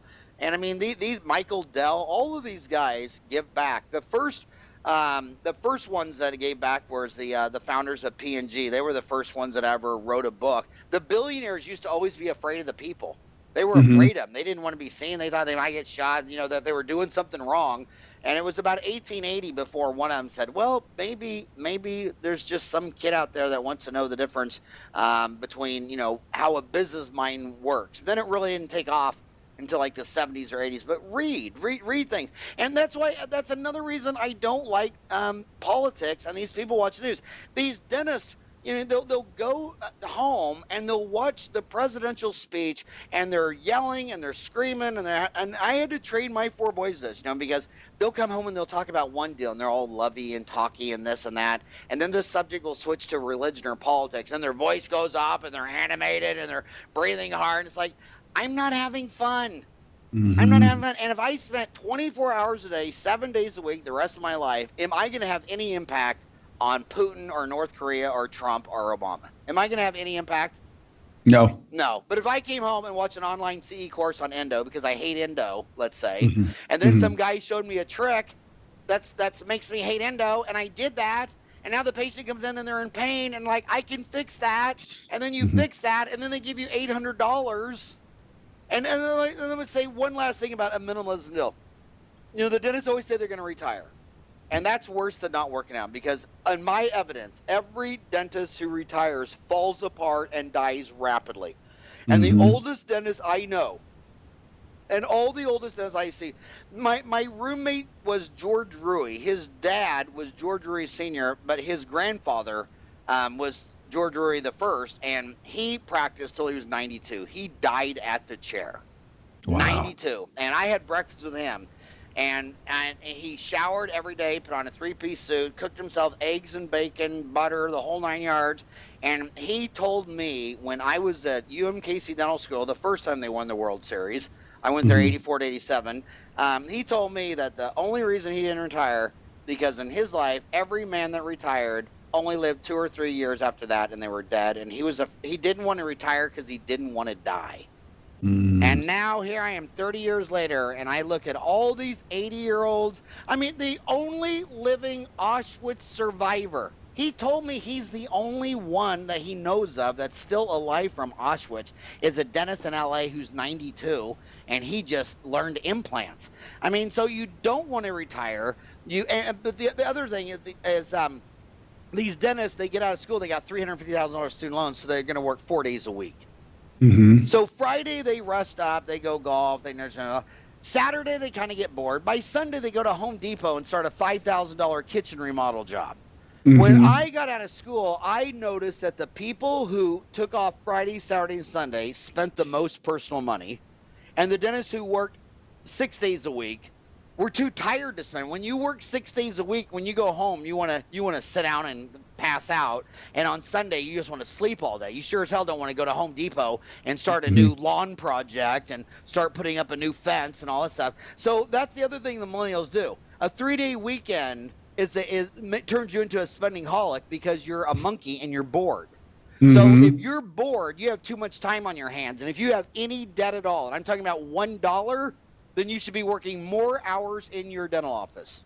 Every hour you work in like you take off Friday, so then you go pay $250 to go golf at Troon. Well, you could have stayed in your office and done one filling and made $250, but you went and spent $250. That's a $500 difference. And then Monday through Thursday, every dentist is open. But Friday, half the dentists are closed. Saturday, 80% of the dentists are closed. And on Sunday, they're all closed. And I'll leave on one. Can I just make one more racist, cultural, ethnic offense? Go for it. So much of what we do is cultural and racist. And let me give you an example of that. Like you come out of med school, and you come here, and I'll say, Kirk, I'm going to hire you. We have a hospital. We're open 24 hours, 7 days a week. You're going to work Monday at 6 a.m., a 24-hour shift. And you're going to come and work Thursday at 6 a.m. for a 24-hour shift. So you're going to work 2 days, 24 hours each. You're going to work for me 48 hours a week. Kirk says, thank you for the job. And you come take it. Then you hire a dentist, different culture. Kurt, instead of leaving at 5, we want you to stay till 7. 7? Are you out of your mind? I'm not staying till 7. I'm a doctor. At 5 o'clock, I go home. I mean, it's just a different culture. Look at the racial culture difference in fast food in Arizona. All the Italian pizzerias will deliver to my house. Every Chinese restaurant delivered to my house. In Phoenix, Arizona, not one Mexican in the state will deliver food to your house. They'll come to your house and be a maid. They'll come to your house and they'll do yard work. They'll come and do construction.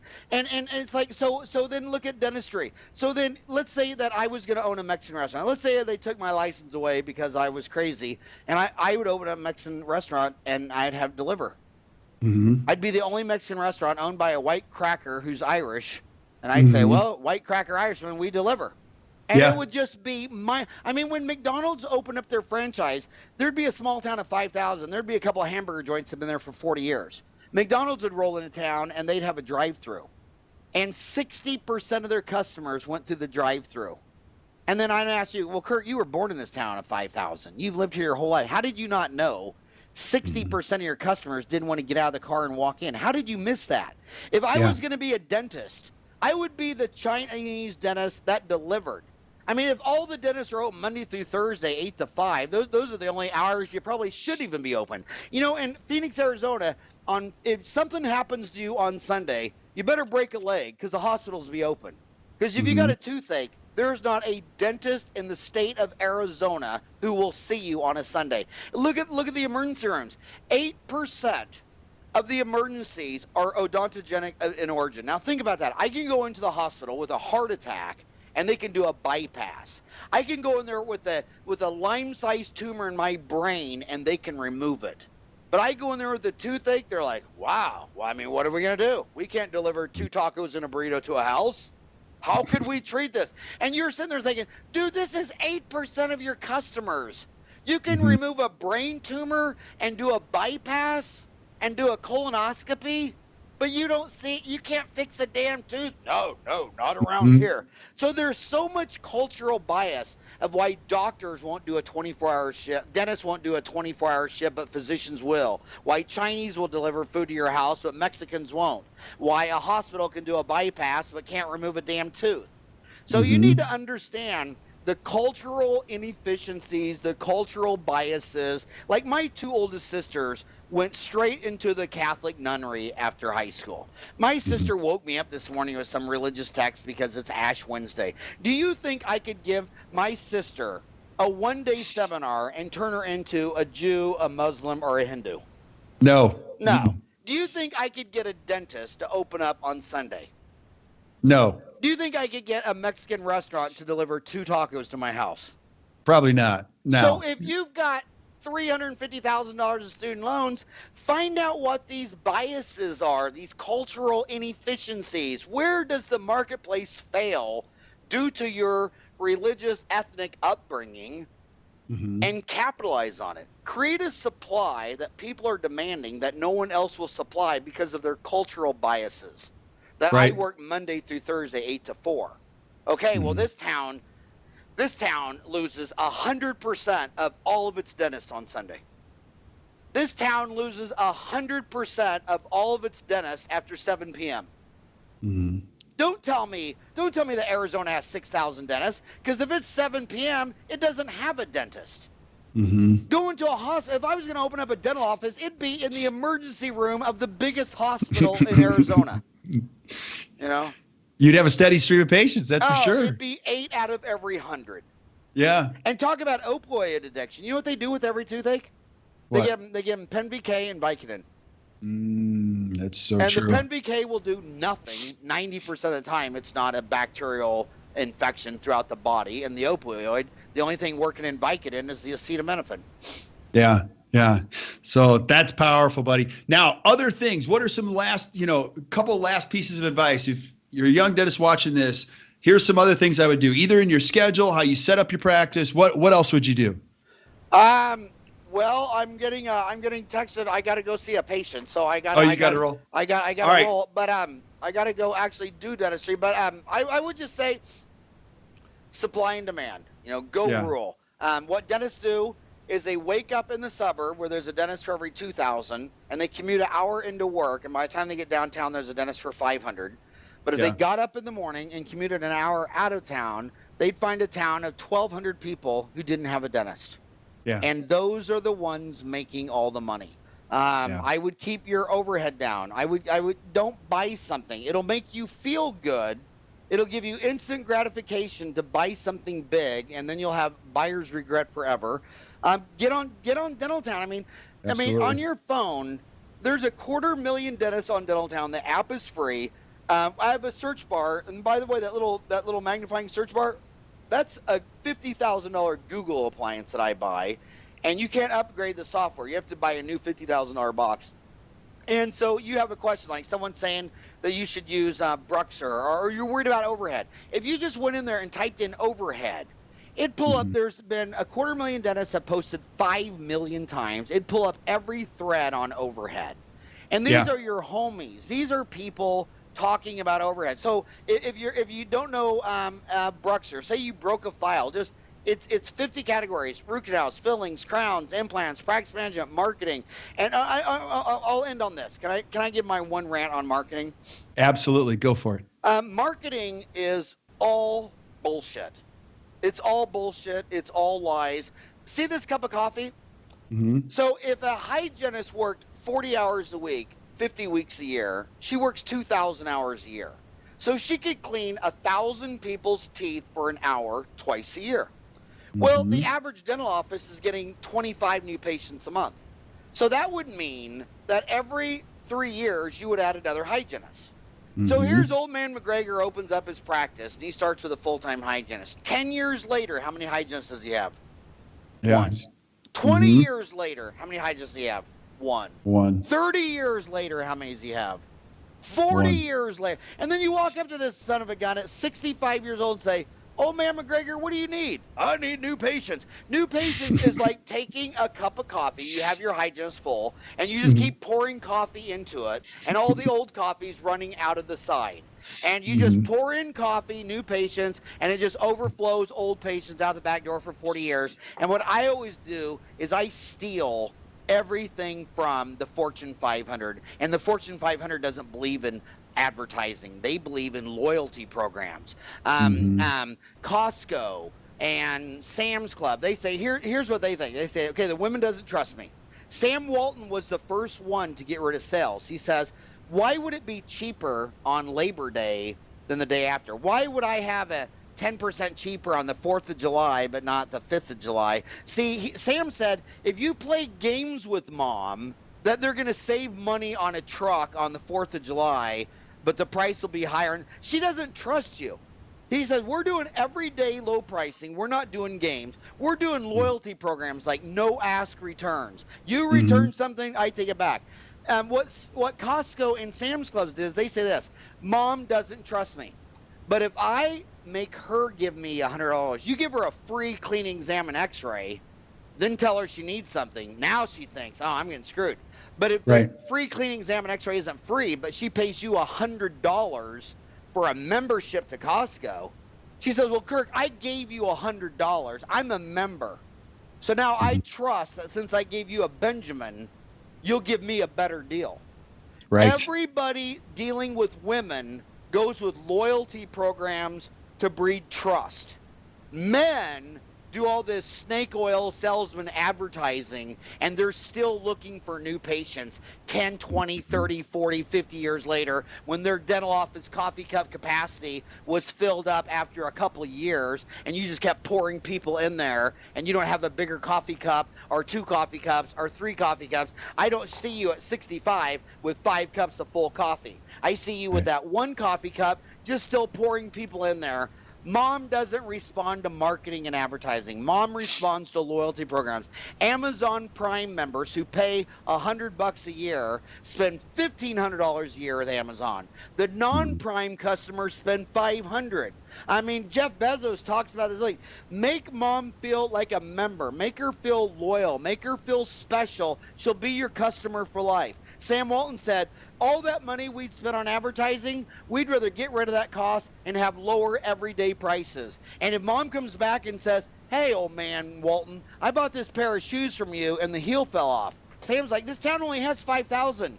I'm not pissing off Mrs. Cranston over a shoe with a heel. I'm taking it back, and I'm not going to argue. No questions asked. I want Mrs. Cranston for life. I don't want to run around. And then he pushed all those value added up the supply chain. So the next time the shoe man came in and said, here's 10 more pairs of shoes, he's like, yeah, well, I'm trading this one back up to you. And the people would say, well, that's not my fault. And he says, look, I'm pushing he actually pushed the whole warranty movement because he pushed all the defects back to the factory. Finally, the factory realized, hey, if you make shit, Walmart's going to return it and we're going to eat it. It used to be we could unload this stuff on poor Mrs. Cranston. And Miss Cranston is in. So I don't want you spending 3% on advertising. I want you spending 5% on loyalty programs. Like you don't want to get nitrous oxide, but you want to do a Facebook ad. You don't want to get a wand for a pain-free shot, but you'll buy a direct mail piece. You won't buy anything that makes mom loyal, but you'll always buy an ad in Yellow Pages, direct mail, Facebook ads. You're always spending money on advertising. I want all that to go to loyalty programs. Keep customers for life. And if you're going to keep pouring coffee in that coffee cup, well, a year or 2 later, I better see 2 coffee cups filled, or whatever you're doing is wrong. And with that, dude, I gotta go back to work. Buddy, you're the best. So if you're not on Dentaltown, get on Dentaltown now. Howard, where can people find your book? Where can I find your book? People, they have to read your book. Where is it at? It's on Amazon. Okay, It's what's on it called? Amazon. It's called Uncomplicate Business. You only manage people, time, and money. And just download the Dentaltown app. Just download it, and now you're a summation of your friends. And now you're going to have 250,000 homies in your pocket that want to talk root canals, fillings, and crowns with you at 3 a.m. Amen, brother. You're the best. Thank you so much. That was awesome. I'm crazy grateful. Thank you, Howard. So, like I said, keep watching, and we'll see you next time on the Best Practices Show. And it was an honor to be on your show. I've been a fan of yours for literally